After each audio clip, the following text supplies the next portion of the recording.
Salim, this is a great day for you because you've just announced your candidacy for the People's Party of Canada under Maxime Bernier. And of course, this comes on the heels, a few weeks before, of your disallowance by the Conservative Party of Canada as a candidate in your riding of London North Centre, which is something that we'll get into a little bit in detail in this video, and also why you're choosing to run for the People's Party. But I think for our listeners, a little history is in order to paint a picture and to sort of put into context why somebody like yourself, who was a true blue conservative for many, many years, all of a sudden would want to go over to the brand new People's Party. So contextually, it's been my observation that since at least the 1950s with Conservative Prime Minister R.B. Bennett, who said, I am for reform, and reform means the end of laissez-faire. In other words, a moving away from their conservative free market roots to a more progressive, a more reform-minded conservative party. And since then, of course, we've seen the breakup of the Conservative Party of Canada. With Brian Mulroney, of course, you had 6 members leave his party to form the Bloc Québécois, which would eventually replace them as the opposition. And then you had the Reform Party form out in the West because they were disillusioned with the Laurentian elite and the way that they were running the country, Mulroney being one of those elite. And then you saw the Reform eventually become the Canadian Alliance. And of course, you ran for the Canadian Alliance. I ran for the Canadian Alliance in 2000. And you and I have both been very much supportive of a sort of conservative, small c conservative movement in Canada, trying to capture that sense that maybe Sir John A. Macdonald had when he formed the country, exactly. The first Prime Minister, conservative. But we see that the Conservative Party has always been fractured, always had factions vying for control. We see now Maxime Bernier create the People's Party because, once again, the Conservative Party has become the Laurentian elite telling people what to do and not listening to their grassroots, not listening to what the people want, but what the Laurentian elite want. So let's first of all, with that context out of the way, you had a video on our channel where you said that the Conservative Party was the only party to save Canada. What changed your mind? What is the process that changed your mind from that? Yeah, I mean, since you have in this introduction laid down in some sense quite well the historical background of the Conservative Party of Canada in its various stages of evolution and development going all the way back to 1950s. My own situation is of much smaller time period, but ironically it reflects the history of the conservative movement in Canada.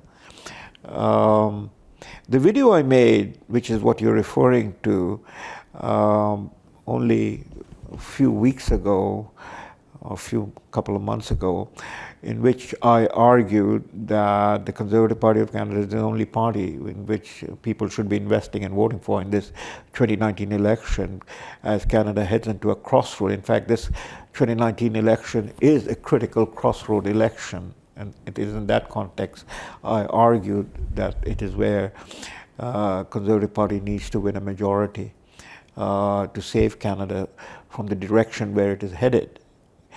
Train Canada, if I might use that metaphor, is hurtling down the track under the leadership of the Liberal Party, supported by the NDP and the Green, and in Quebec, the Bloc in some ways, is hurtling down the track towards globalism and Islamism in terms of Canada becoming more and more Sharia compliant, and globalism in terms of, again, we made a video together on this matter, that Canada is handing over, in a sense, through consensual politics, its own sovereignty over to the United Nations. And under Liberals, Canada will become a laboratory of the globalist agenda, one borderless world. So it is in that context the CPC is the only party, at least for now, that is standing opposed to those values and defending Canada's sovereignty. So what has changed? What has changed since we made that video about 6 weeks ago or something like that, 2 months, is my reading of the situation objectively. Because I also wrote a column that was published, ironically, the day after the Conservative Party and its leaders disallowed my candidacy in London North Centre. But it was written, the timing was such that it was published by the rebel media the day after the disallowance, while the piece had been written before the disallowance, before I knew all of what was going to happen to me in terms of the party's decision. And in there too, I argued that, whatever may be our concerns, however much we might be troubled by the state of the Conservative Party and its leaders, which was so evident, and I was writing at that time, yet we should basically hold our noses and vote for the Conservative Party, because it is the only party at the present, it seemed to me, that is standing up to that liberal-directed movement that is taking place, taking Train Canada down a path, which I think will be so deeply damaging to Canada's national interests and our history, that 4 years from now, 8 years from now, we possibly will not be able to recover, will not be able to return from the direction we are headed. So again, what changed? I mean, that's a very legitimate question. Well, what changed was two things, and then my own situation, but I want to put my situation separate from the objective analysis. What changed was my reading of the numbers. The Canadian polling data that is aggregated in 338canada.com, the aggregate numbers for June showed that the Conservative Party was not growing. Its support was not growing. It was stuck in the needle at 35. 35% support nationally is in the range of a minority government, if the Conservative can form a minority government. That means 35% vote, and if the numbers take, would give Conservative Party somewhere in the range of 160 seats in the Parliament. And that would be the most optimistic number if on a 35% national average. And that falls short of a majority government. For a majority government, we need, for a razor-thin majority government, 1 seat majority, we need 170 seats to form. And so we are not in that territory. The CPC, the Conservative Party, is not in that territory. The leadership is not in that territory. And this is June. This is before the writ is dropped. This is before the real campaign begins, when the heavy cannons are brought in by the Liberal Party and its third-party supporters, with their ads and their TVs, and they have bought the media. Justin Trudeau bought the media with $600 million only a few months ago. So we haven't yet gotten into that field of action where the battle begins after the writ is dropped, and we haven't seen the Conservative Party make any gain, despite the fact, Robert, that the year began, this is June number I'm stating, despite the fact that the year began with the worst scandal in Canadian political history, SNC-Lavalin. That followed by the scandal of the Mark Norman case. Add to that all the other scandals. I mean, the manner in which Justin Trudeau as Prime Minister has gone about mimicking Indians in a costume change, Bhangra dance, going to India with in his entourage a convicted would-be assassin from the sea. The whole situation with China. We have the Chinese government now holding Canadians as prisoners on death row. Then we have the Chinese coming down with their own embargoes, our farmers with the canola. And now the latest one is with our beef producers and pork producers. So where is his foreign policy? Where is his domestic policy? He had the whole West enraged, that is Justin Trudeau. No pipeline, environmentalism that has gone completely crazy with this whole notion that we are now in a critical emergency. The world is coming to an end, maybe in 12 days. And yet, the Conservative Party's needle is stuck at 12. So it tells me that this particular party at this particular time in history has failed to capture the imagination of the people of Canada who desperately want a change, who desperately want to see Trudeau go and Liberal Party be defeated. But the numbers are showing that there is reluctance for the people to move in the direction of the Conservative Party, that they should have moved. So I come down to the view that we are possibly running into the 2008 scenario. If you recall the 2008 scenario, in 2006, the Conservative Party under Stephen Harper won a minority government. Paul Martin could not win his majority, and he lost. He called the election in 2006. He lost it. That was a minority government Stephen Harper formed. 2 years later, again an election, and Stephen Harper could not get a majority. It was a minority government. And when the parliament convened after the 2008 election, immediately the Liberal leader at that time, Stéphane Dion, and the NDP leader, Jack Layton, along with the Bloc Québécois leader, Gilles Duceppe, signed a pact and was to present that pact that they have agreed to form a coalition government. It will be a coalition government led by the Liberal of the left. And Stephen Harper prorogued the parliament. There was a hue and cry about it, that when he prorogued the parliament. But when the hue and cry settled down, what people realized that this is totally unacceptable, a coalition government in Canada in which the partner is Bloc Québécois, sought to dismantle Canada. And that saved Stephen Harper and his minority government. Stéphane Dion resigned and left. He was replaced by Michael Ignatieff. Jack Layton was there. He would go on to win a substantive number of players in Quebec as a result of what happened.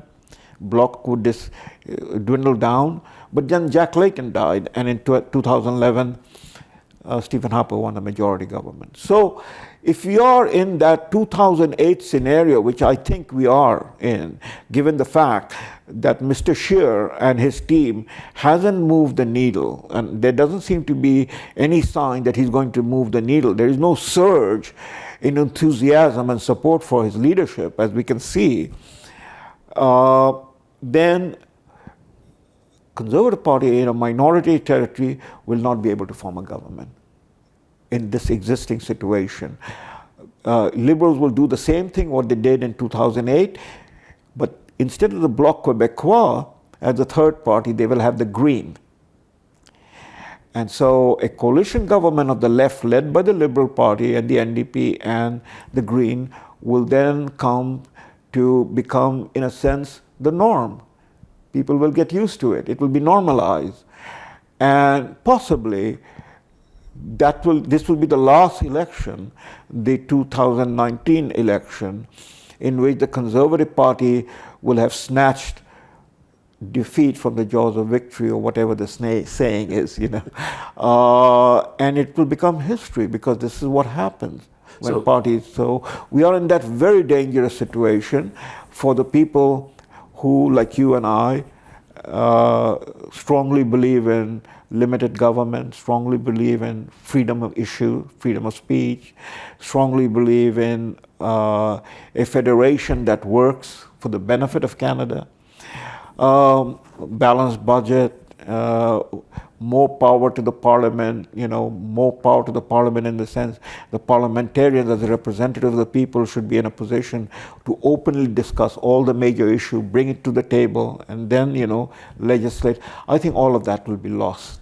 We will become, as I say, the laboratory of the globalist agenda. So what you're saying, to recap, is that given the fact that Justin Trudeau is arguably the worst prime minister this country has ever seen, and the Liberal Party of Canada under Justin Trudeau is the worst governing party this country probably has ever seen, Andrew Scheer and the Conservative Party, given that, can't break 35% in the polls. So that's pretty damning. Now that's the one argument, is that you've crunched the numbers, you saw that the CPC can't do it. What was your second reason for changing from CPC to PPC? Well, this is the personal one. That's right. Look at it. I mean, there's two elements involved. At minimum, there's a personal element that you're talking about. And let me quickly deal with that. I made that publicly known in the final statement that I released a few weeks ago, a couple of weeks ago. And people can find that which is on my website, salimmansur.ca, in which I pointed out, that for 10 months, the party had my papers. They'd gone through the papers. I mean, I had submitted my nomination papers way back. I prepared it way back in August, September, and submitted it officially in October. It is a long process. One has to get, you have gone through the process that I have gone through, which every single individual seeking nomination in a federal party has to go through, which is to get the security clearance, the police record, the RCMP record, the tax record, CRA record, the record from the court that there is no case pending against me or against the individual, and so on and so forth, that all my records had to be checked and vetted. And all of that was done, and I submitted my paper in October, and the party acknowledged it. I submitted my nomination deposit, $1,000, that was acknowledged. Everything was acknowledged, and then the regional organizer of the party in London gave me the clearance to begin my campaign, and I set up my website. So from October, November till June the 10th, when I received the notice from the party disallowing my candidacy, which was basically one sentence. The National Council for the Selection of Candidates, the party organization that is responsible, has disallowed my candidacy, and that I have the right to appeal. And it was signed by the executive director of the party. So roughly, if you take it into account, 10 months I had gone through the EDA selection. I've been interviewed. They had basically written the report, submitted the report to the party. I think it was a favorable report. And during this entire period, the party did not communicate with me by letter or by email, that is through paper and on writing, anything about why eventually they disallowed me, and gave no reason. Although you know why they disallowed you, because of personal communications with the leadership of the Conservative Party, correct? That's correct. Verbally, I was informed. Verbally, I was told that my candidacy is unacceptable. They told you to walk away, I think. To walk away, yes. Yeah. But I stayed till they had to disallow me officially, because they were saying to me that I have to walk away so that they wouldn't have to explain anything to me. It would be all over. But I stayed. I told them that, look, I have submitted my paper. That's your decision whether you're going to allow me or disallow me. But I've submitted my paper, and I am in the contest. I want a fair contest. I've been a member of the party for over 30 years. 35 years since I voted in 1984 for the Mulroney government, Mulroney party. And I have a long history in this, and you recounted some of that, that I was a member of I joined the Reform movement, and I was a candidate for the Canadian Alliance in London West and so on.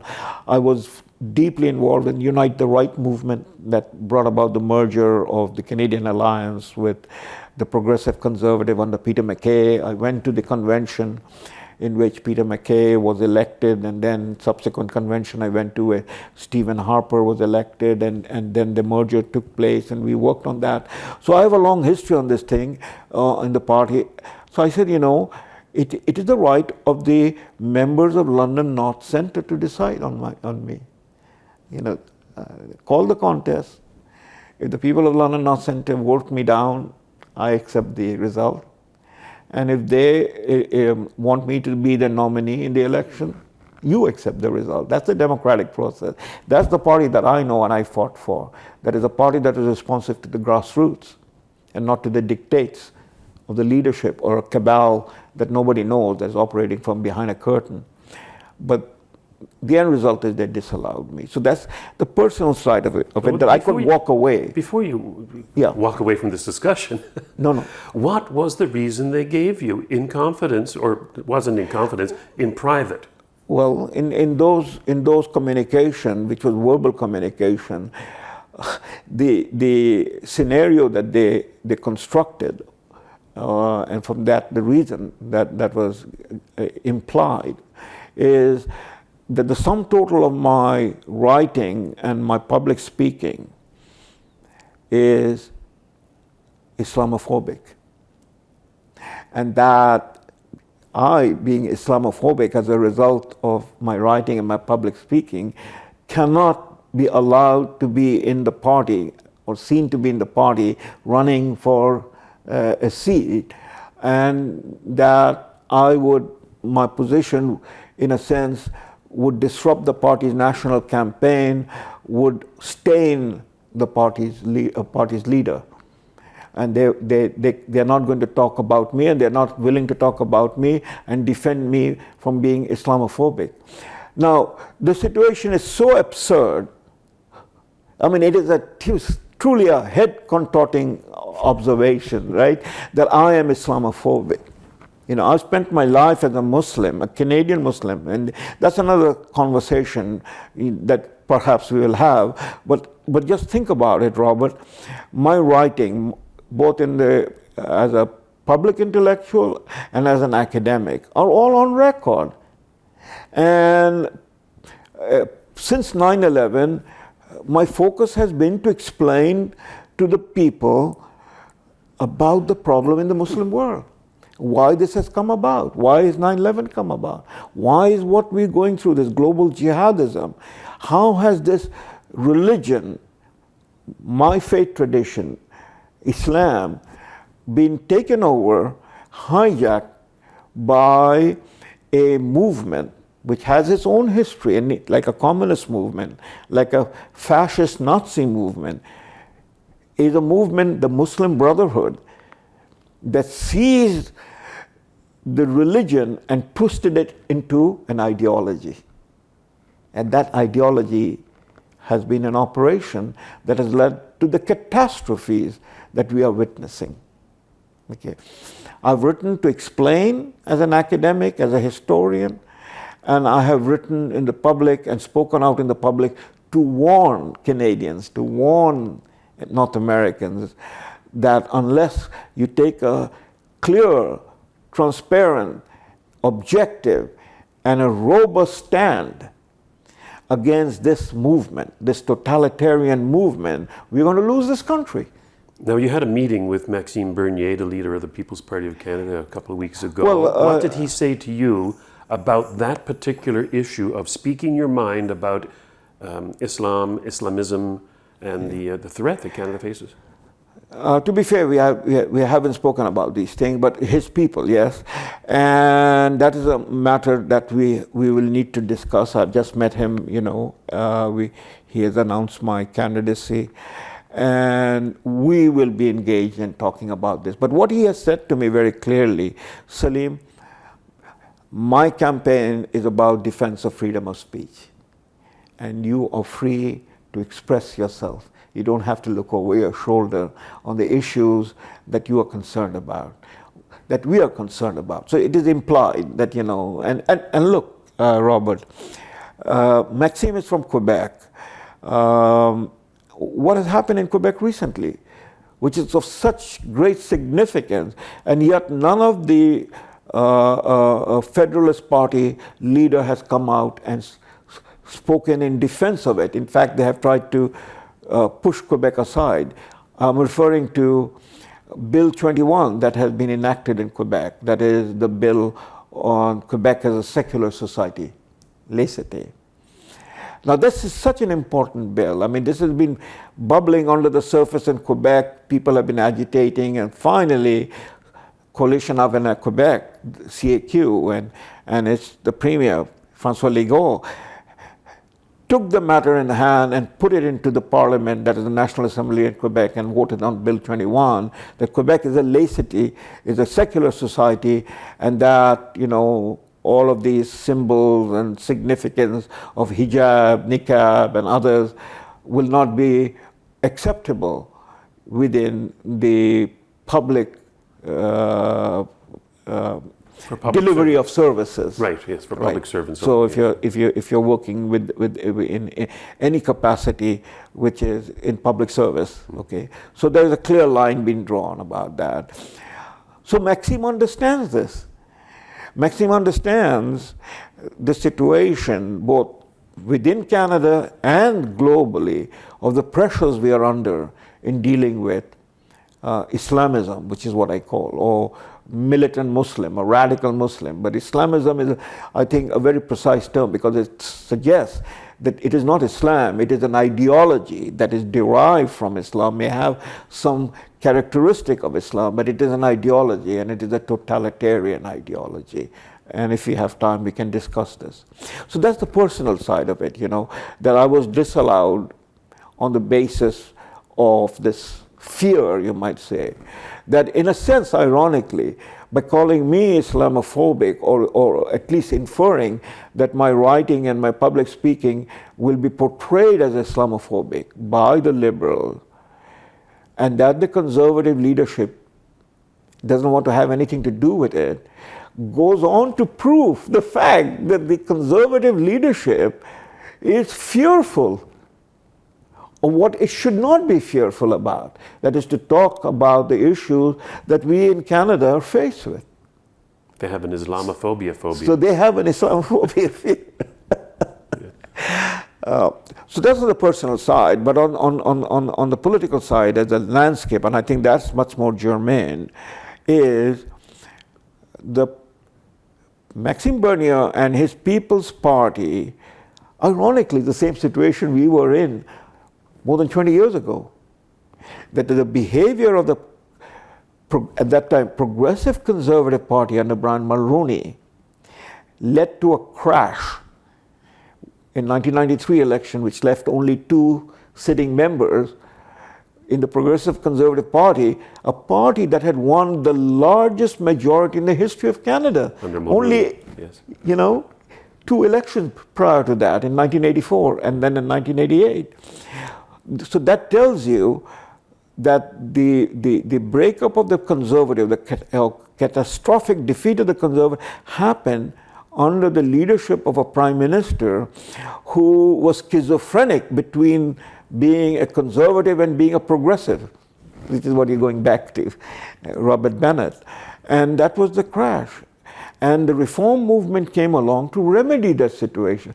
If you want to put it into context, Robert, the Reform Party became the home of people like you and me across this country, in the sense we were the blue Tories. We are the blue Tories. We are the true conservative.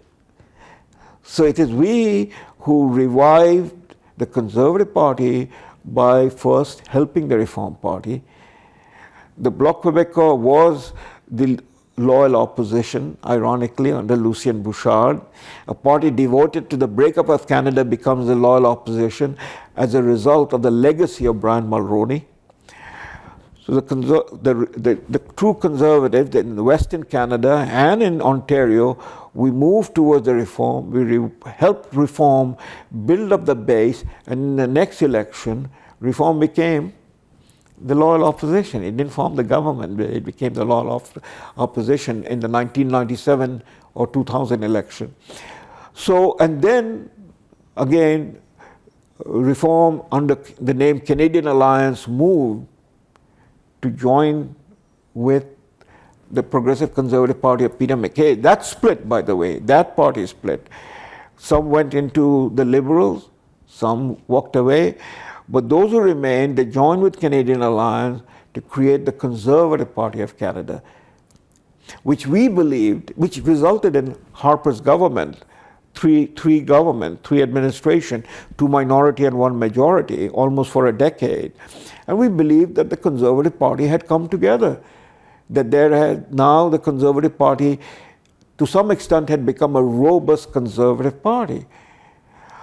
But what we have seen now is a repeat of what happened. Under the new leadership, the Conservative Party has driven out the genuine blue Tories.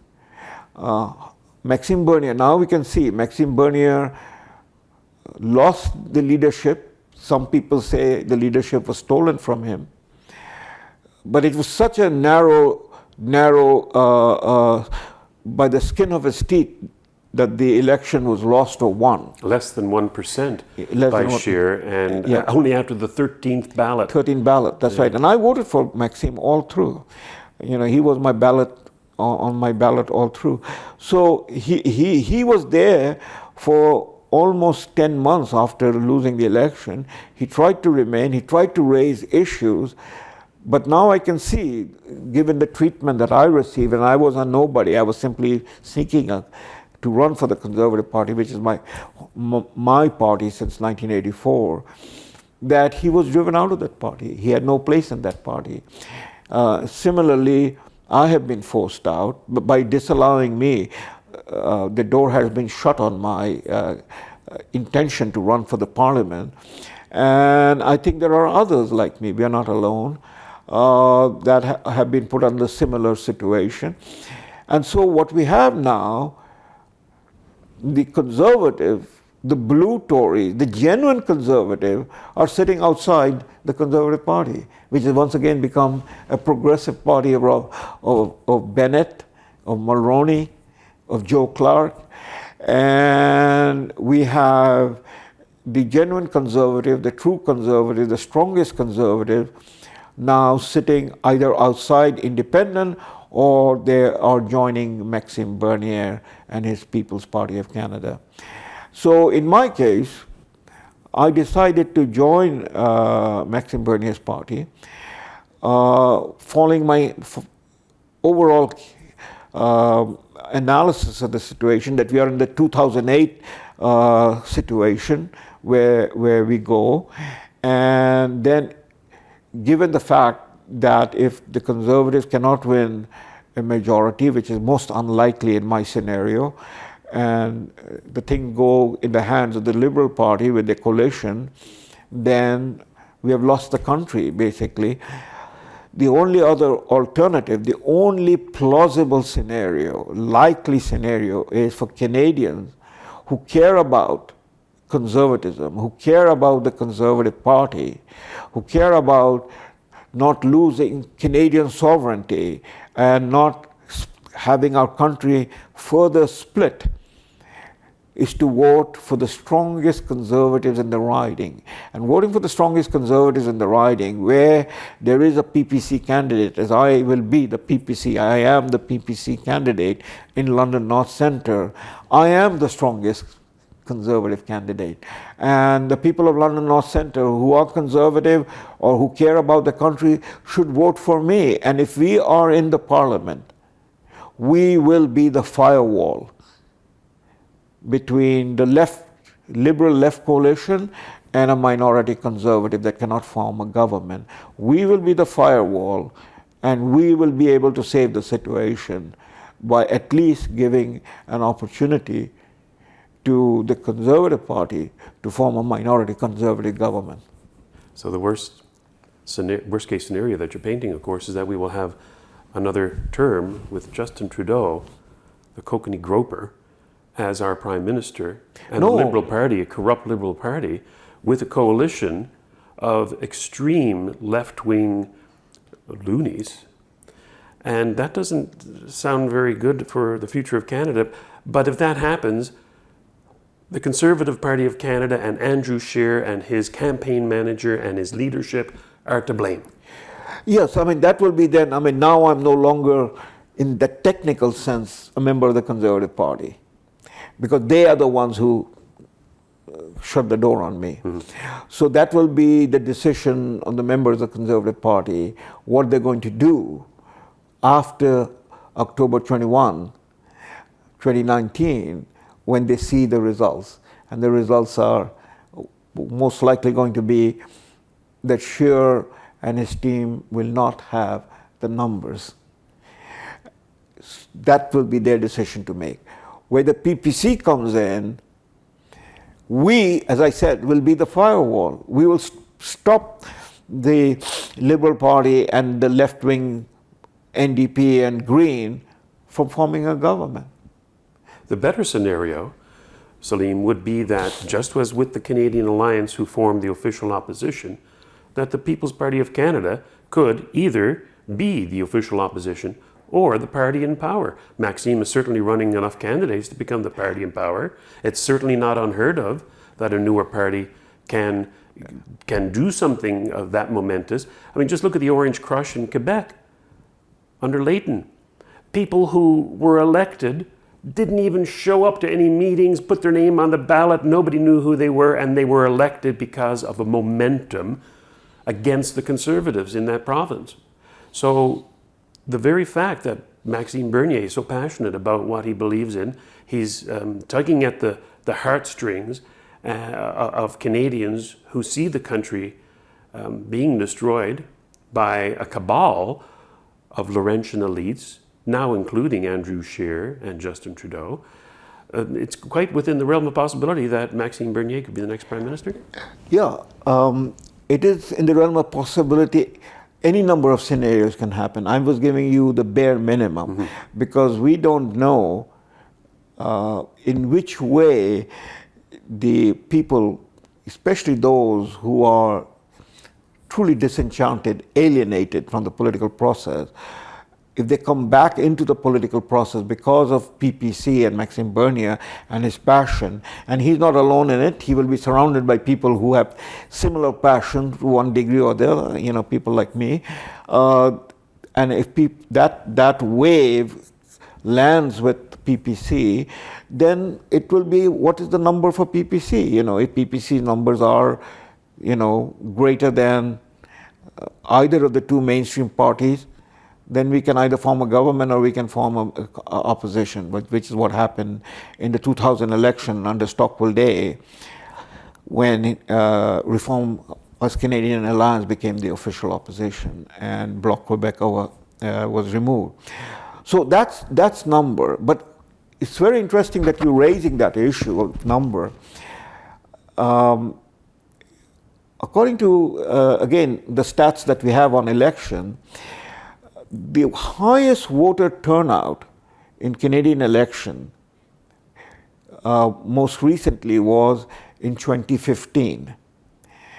And that number, 2015, the highest voter turnout was when you look at all the election between 2015 and 1993.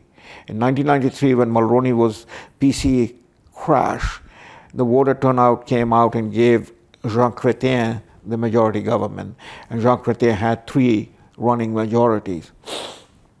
So between 1993 and 2015, the highest voter turnout was in 2015, and the number was 62% of eligible voters voting. 62%. What does it show? Almost 40%, 38% voters did not vote. So on average, there is between 35 and 40% people in Canada who choose not to vote because it doesn't make any difference whether you vote for Tweedledee or Tweedledum. in the analysis of the Laurentian elite owning both the parties. So the reform movement was an effort that took place in the 1990s to break that pattern. And it succeeded in creating the Conservative Party of Canada by bringing together the conservative side of the PC into coalition with the Reform Canadian Alliance to form the CPC. But then it seems that the Red Tories, they never go away.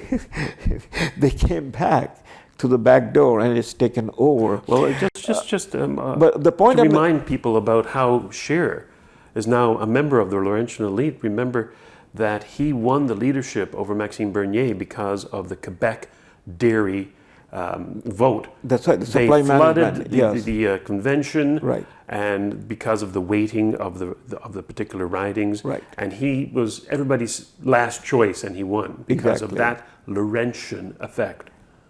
That's right. And the supply management people bought the membership in the last minute in large numbers to turn the scale against Maxime, who, by the way, was winning through 12 ballots. Mm-hmm. Scheer had to win it on the 13th ballot because he was the second choice or the third choice of everybody else. His own voting base was in the teens, in about 20% range.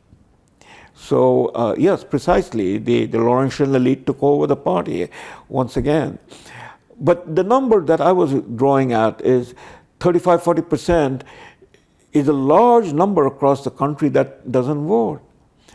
And if this number or a substantive part of this number votes in the October election, then there will be, and if that vote goes in the direction of PPC, that will have a dramatic effect.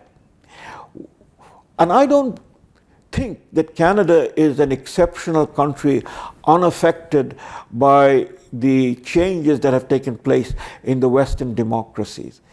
Start off with the 2016 election in the United States. Which, by the way, you called. You were one of the few people, even before Donald Trump won the Republican nomination, you said that he would be That's the right. president. In my writings, and it's all in the public domain, I called out that Donald Trump is the next president of the United States when he came down the stairs, yes. And everybody mocked at me. But again, it was not looking at the crystal ball, it was looking at the analysis of the situation where we are in. But there you had the Trump election in November of 2016, but it was preceded by the June referendum in 2016, Brexit. Then you had a number of elections in Europe. The most dramatic and recent one is in Italy with Silviano. These are elections and results that show that the people in Western democracies are so alienated with the establishment parties and the established form of the consensus politics of both the right and the left that has run the Western democracies since the end of World War II, right through the end of Cold War into this post-Cold War period. And crises have built up, and the consensus is not to deal with the crisis. And the crisis, the most important, dramatic crisis has been the migration issue. If Canada's 49th parallel, our southern border, and Rio Grande, the border with Mexico, was an empty space and there was no United States, we would be run over from the south. It is the United States that is dealing with the problems of this mass migration, assault or invasion that is taking place in Americas. The same thing is happening in Europe, Middle East and North Africa. Immigration is the number one issue, and it connects all other issues. And what is driving immigration in one instance is the elephant in the room that neither the Liberal nor the Conservative Party is willing to talk about. The elephant in the room is Islamism, the global jihad, the Muslim Brotherhood.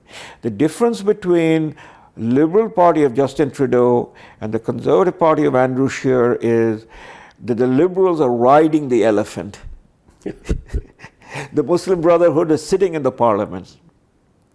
That is, their members and the supporters. Literally, yes. They are. I mean, a caucus of people. I mean, Motion 103 was moved. That is part of the Muslim Brotherhood agenda to silence Canadians from talking freely about what they see is happening to their country.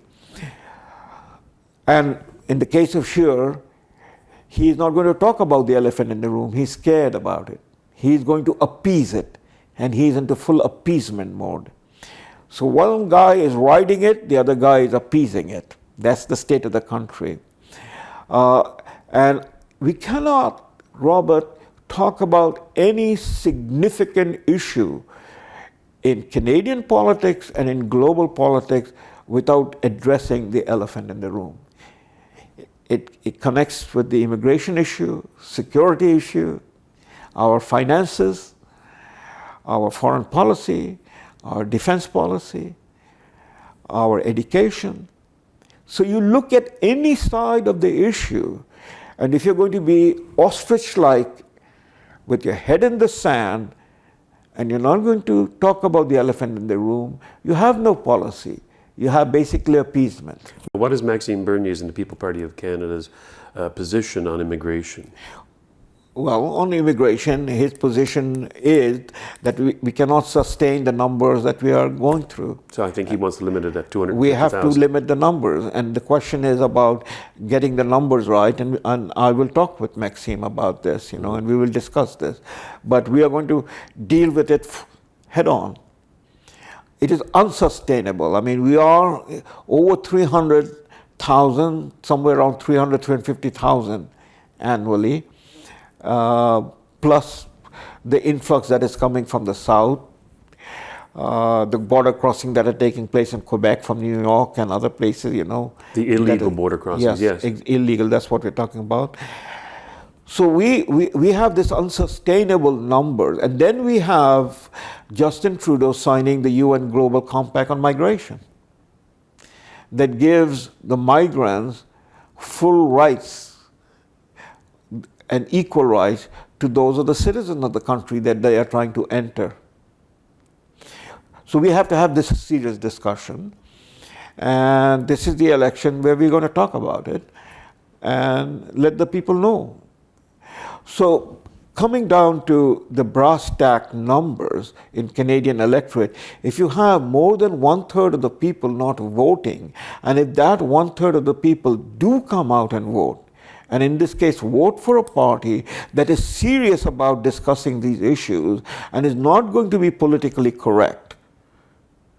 Political correctness means basically putting a duct tape on your mouth and conceding the argument to the elite.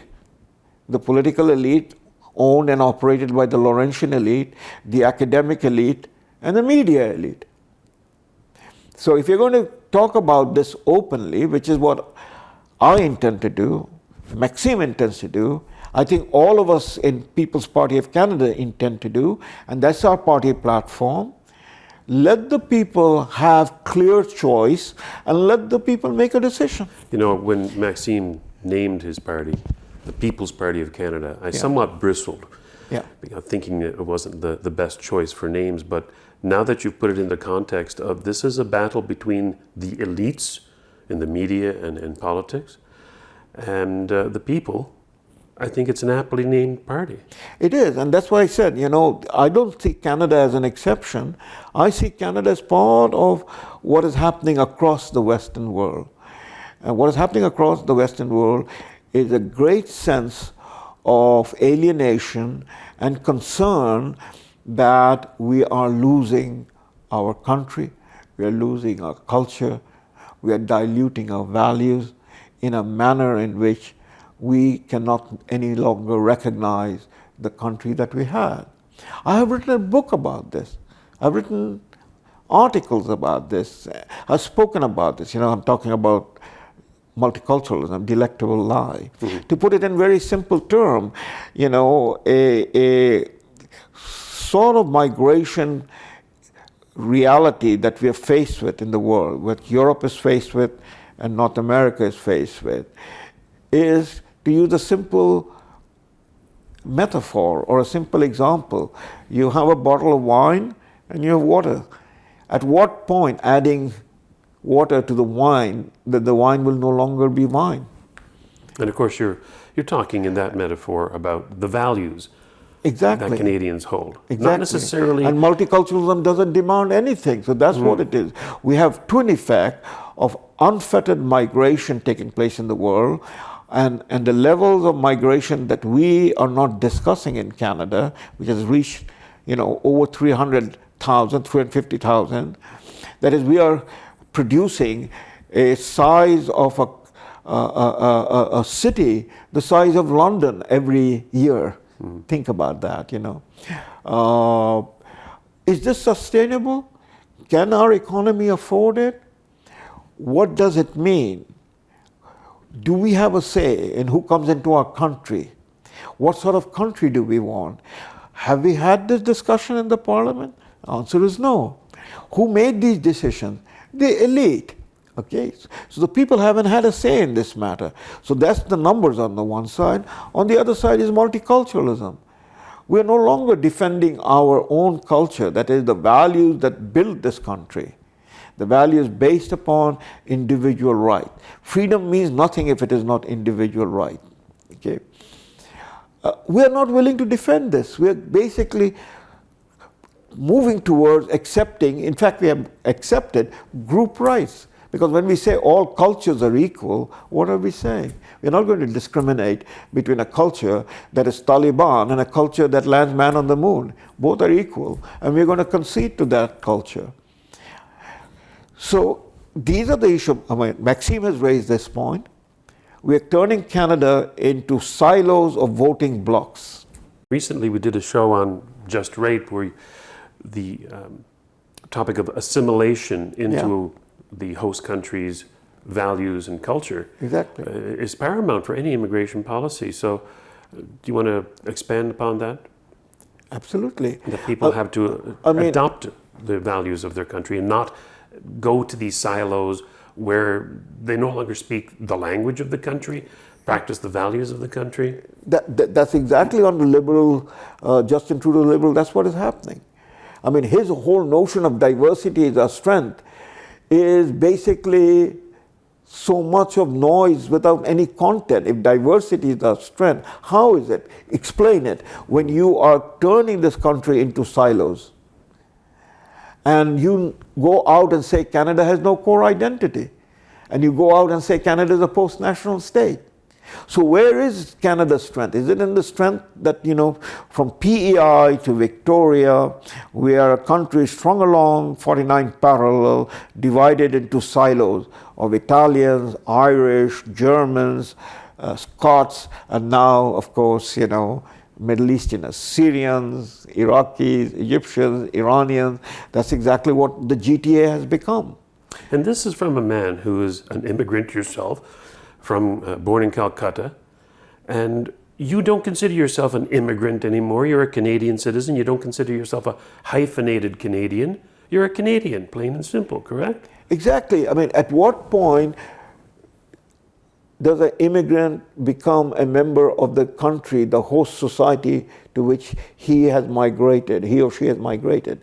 Is there a point in time, or is it that you are an immigrant and now your entire generation after you will simply be immigrants? You're simply making a soft landing in a host country for the advantages and benefit that the host country offers. So from my perspective, the moment you put your hand on a holy book, whether it's the Bible or it's the Quran or whatever the government allows, in my case, I remember it was 1977 or 78 that I took my oath of office, or Canadian citizen. I put my hand on the Bible because that's what was offered to me in the ceremony.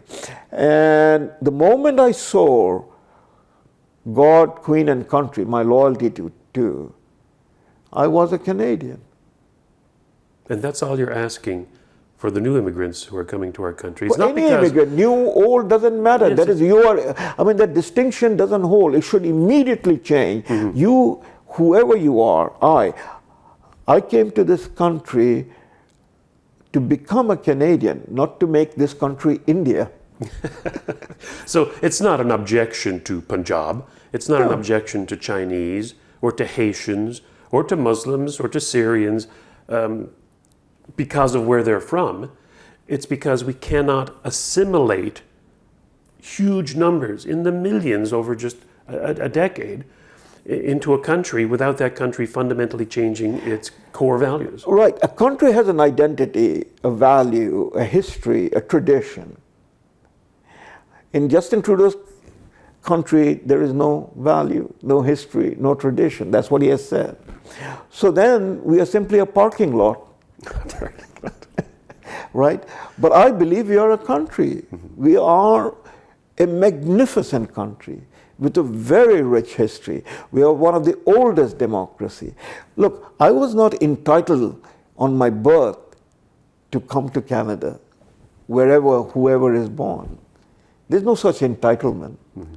You know, nobody in the Middle East or in Africa or in Europe born is entitled to come to Canada or be in Canada. So it is a matter of both a choice on the part of the person who immigrates and a choice on the part of the host country to accept. So it is a contract.